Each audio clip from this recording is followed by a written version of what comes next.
অনেকদিন পর আবার ফিরে এলাম আমার ঝাড়গ্রাম ট্রিপের দ্বিতীয় পর্ব নিয়ে। সবার আগে তোমাদের কাছে ক্ষমা চেয়ে নিচ্ছি। বিভিন্ন ব্যস্ততা আর নানা রকম অনিবার্য সমস্যার জন্য এই পর্বটা আগে করে উঠতে পারিনি।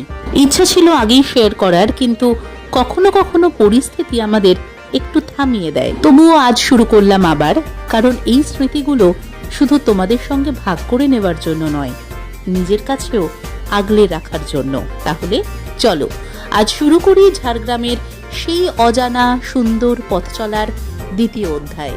আমরা ঢাঙ্গি কুসুম গ্রামের কুসুম নামের এই হোমস্টেতে ছিলাম।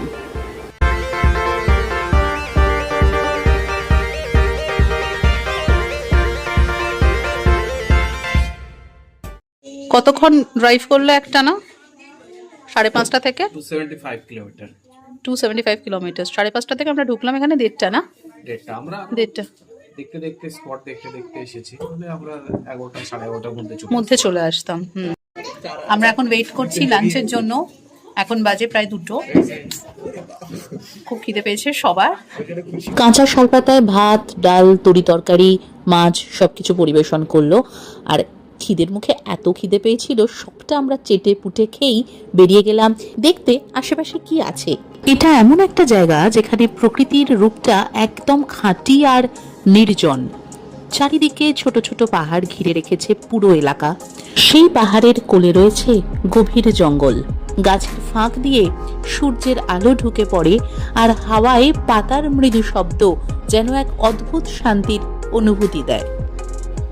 আমরা এখন যে রিসোর্টে আছি, এটা ঠিক রিসোর্ট বলা যায় কিনা জানি না, এটা জাস্ট একটা থাকার জায়গা বলতে পারো। আর এই রকম একটা পরিবেশে খুব বেশি কমার্শিয়াল রিসোর্ট যদি হয়ে যায় তাহলে এই পরিবেশটাই নষ্ট হয়ে যাবে। তো তাই জন্য সেটা যে নেই সেটা একদিকে খুবই ভালো, এবং এর আশেপাশেও কিছু নেই, সব থেকে বড় কথা সেটা। তো সেই জায়গাটার নাম হচ্ছে ঢাঙ্গি কুসুম, আর এটা বেসিক্যালি ওই বেল পাহাড়ি অঞ্চল এবং কাঁকড়াঝোড়, এই জায়গাটার নাম হচ্ছে কাঁকড়াঝোড়। ঝাড়গ্রাম থেকে প্রায় 37 কিলোমিটার। আমরা যে রাস্তা ধরে এলাম সেটাতে প্রায় 37 কিলোমিটার ক্রস করে আসতে হয়েছে, এবং তাতে আমাদের সময় যেটা লাগলো সেটা লেগেছে প্রায় 1 ঘন্টার একটু বেশি। Hello champ, hello champ. কি হ্যাঁ, এই জায়গাটা ঢোকার সময় একটু পাহাড়ি রাস্তার মতন একটুখানি উঁচু নিচু আছে।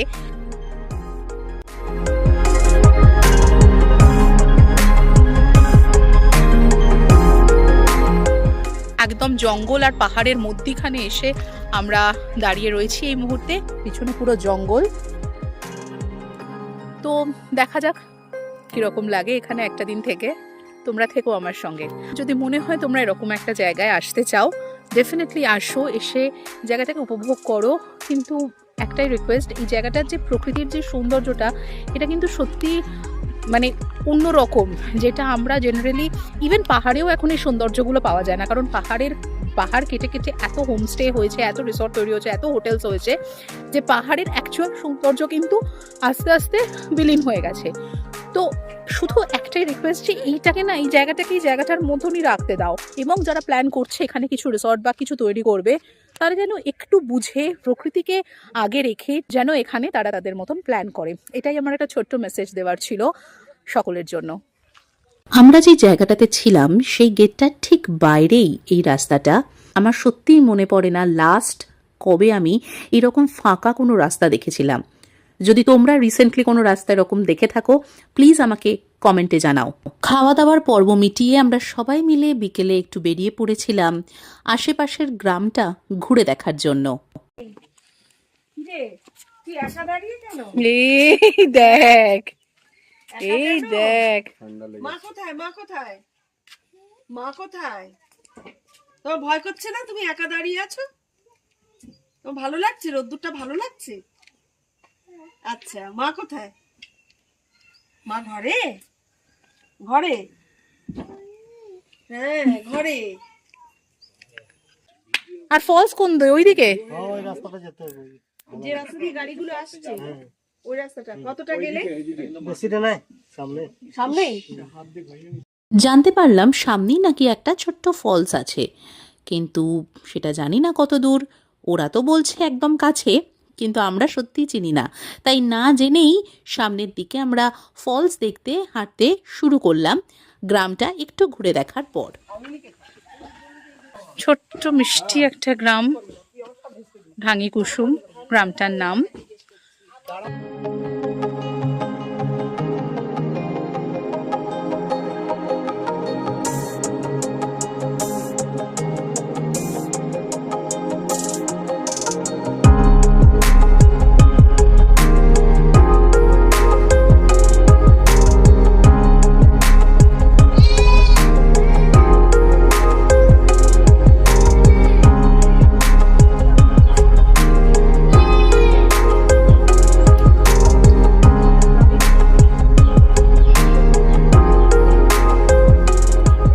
বেলপাহাড়িতে একটা ছেলে আছে, ওই দিল ঠিক আছে। দাঁড়া, আমি টুন দাদু ভাইয়ের ছবি তুলছি। যে ধাগি কুসুম গ্রামটা, হুম, এই গ্রামটার অ্যাকচুয়ালি বর্ডার আর কি, ঝাড়খণ্ড আর বেঙ্গল বর্ডার। আচ্ছা। আমরা যেদিকে এখন যাচ্ছি ফলসটার দিকে, সেই ফলসটার ওপাশেই হচ্ছে ঝাড়খণ্ড হুম, আর এপাশে হচ্ছে বেঙ্গল। আচ্ছা। ধাগি কুসুম গ্রামটা অ্যাকচুয়ালি গ্রামটা বর্ডারে, border-এ, বেঙ্গল border-এ। আর ঝাড়খণ্ড বর্ডার। সবার সাথে দেখলাম হ্যাঁ, জমিয়ে সবার আড্ডা সঙ্গে বেশ দিচ্ছিলে। কথা বলছি, ভাল লাগছে, সবাই খুব মজা করছে, ঘুরতে বলছে ঘুরুন, ভাল লাগবে। আর আমিও বেসিক্যালি জন্মসূত্রে গ্রামের, তো গ্রামের মানুষ দেখলে একটু ইমোশনাল হয়ে যাই, সো এনজয় করছি। ও ঠিক মনে রেখেছে আমাকে। হ্যাঁ, তোমার এই লাল হ্যাঁ। সোয়েটারটা দেখে মনে রেখেছে। টাটা এই যে টাটা টাটা টাটা, টাটা। আবার দেখা হবে। ঠিক আছে, কালকে আবার আসবো। ওকে, টাটা টাটা। কি সাইকেল নিয়ে কতদূর যাবি তোরা? তো ঝর্ণা যাচ্ছি, আমাদের সাথে আয়, আমাদেরকে একটু চিনিয়ে দে না, আমরা চিনি না। চল চল চল, একটু ছেড়ে দে, ও ঠেলে ঠেলে নিয়ে চল, ঠেলে ঠেলে নিয়ে চল। চল চল চল, আমরা ঝর্ণা যাবো। ভেঙে গেছে? ও আচ্ছা, চল চল। চলো আমাদের সঙ্গে, চলো ঝর্ণায় চলো। কত দূর রে এখান থেকে ঝর্ণা? হ্যাঁ, বেশি দূর নয়।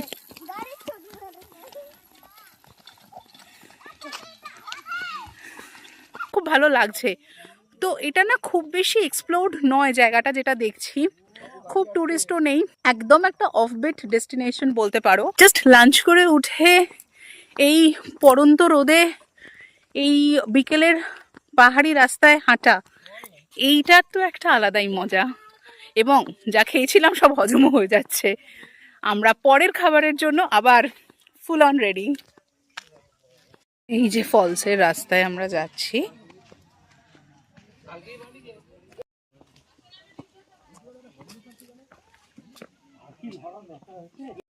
আর হাঁটতে হাঁটতে আমরা এতটাই ভেতর দিকে চলে যাচ্ছিলাম যে কিছু দূর যাওয়ার পরে আমার কিন্তু বেশ ভয় লাগছিল, কারণ আমরা সত্যিই জানি না ওখান থেকে আরও কতটা দূর যেতে হবে, এবং সূর্য প্রায় নেমে আসছে। আর এইসব পাহাড়ি এলাকায় সূর্য হুট করে যেন কেমন নেমে যায়, আর যদি সূর্য একবার নেমে যায় একদম অন্ধকার হয়ে যায়, কারণ এখানে কোনো রকম কিন্তু ইলেকট্রিসিটি বা কিচ্ছু নেই। দেখতেই পাচ্ছ পুরো জঙ্গলের মধ্যে দিয়ে কেটে কেটে রাস্তাটা পুরো ট্রেক করে করে যেতে হচ্ছে। রাস্তাটা কিরকম দেখতে পাচ্ছ। আরো অনেকটা দূর।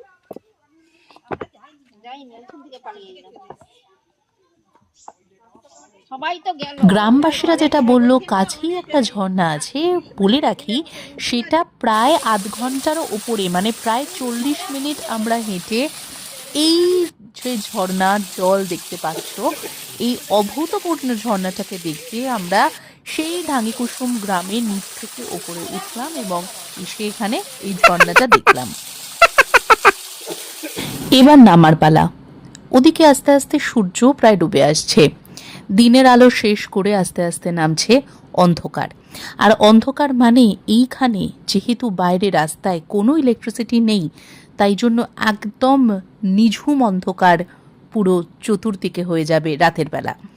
সেটার ছবি জানি না আমি কতটা দূর দেখাতে পারবো, তবে অবশ্যই আমি ট্রাই করব। আর সেই দিন রাত্রেবেলা আমাদের মেনুতে ছিল একদম কাঠের জালে দেশি মুরগির কষা মাংস। আর যেহেতু শীতকাল ছিল তাই জন্য পুরো জমে গেছিল ওই শীতের রাতটা।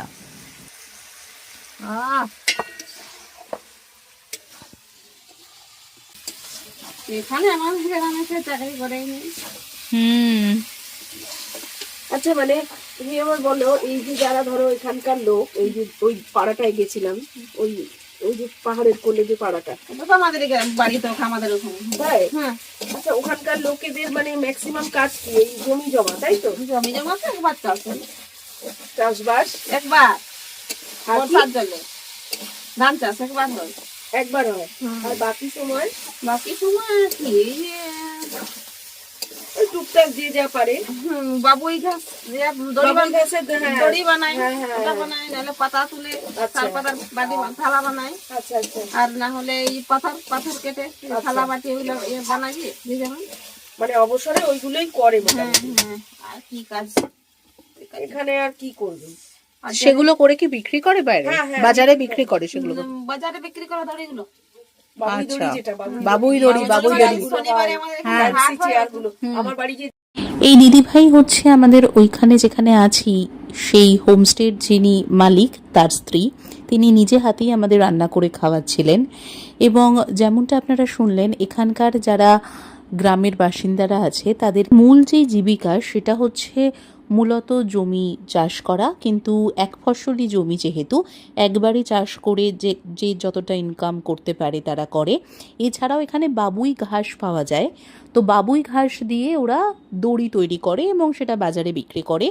এছাড়াও এই যে এত পাথর আছে চতুর্দিকে, এরা পাথর কেটে কেটে পাথরের নানা রকম মূর্তি, পাথরের থালা বাটি এইসবও বানায়, যেটা ওরা কিন্তু বাইরে বিক্রি করে। না না, আমি সেটাই বলছি, জল তো দিতেই হবে। হ্যাঁ, কমিয়ে কমিয়ে কষা কষা করে দেবে, কিন্তু জল না দিলে তো সেদ্ধ হবে না। হ্যাঁ, চলো চলো চলো। জানে ওই দিকটা না, এই জলের কি একটু প্রবলেম আছে? আমি তোমায় বলছিলাম না ঈশিতা, যে এখানে জলের একটা প্রবলেম, যেটা আমি বোলপুরেও দেখেছি, জলের একটা প্রবলেম কিন্তু এখানে আছে। নানা রকম গল্প করতে করতেই একবার বাইরের দিকে তাকালাম, আর যেটা দেখলাম সেটা হচ্ছে এই অন্ধকারটা।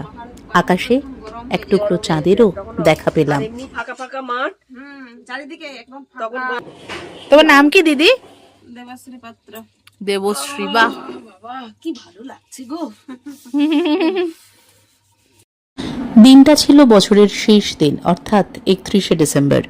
আর এই বছরের শেষ দিনে এতটা নির্জন জায়গায় যখন রয়েছি, তখন তার যে অনুভূতিটা সেটা সম্পূর্ণ আলাদা, একটা দারুণ এক্সপিরিয়েন্স। সঙ্গে ছিল বনফায়ারও। যেটা আগের পর্বে দেখিয়েছি, ভোর 5:30 থেকে আমাদের যে জার্নিটা শুরু হয়েছিল সেটা অবশেষে শেষ হলো 31শে ডিসেম্বর রাত 12টার পর, সবাই মিলে আনন্দ করে। আর পরের দিন সকালবেলা ছিল নতুন বছরের প্রথম দিন, অর্থাৎ 1 জানুয়ারি। কোথায় কোথায় গেলাম, সকাল থেকে দিনটা কিভাবে কাটালাম, আরও কি কি জায়গা নতুন এক্সপ্লোর করলাম এবং কি কি চমক পেলাম, সবটা নিয়ে থাকবে পরবর্তী এপিসোড। সঙ্গে থাকো, ভালো থেকো সবাই। আর যদি এই ভিডিওটা তোমাদের ভালো লেগে থাকে তাহলে প্লিজ সাবস্ক্রাইব করতে ভুলো না। কমেন্টে জানাও কেমন লাগলো।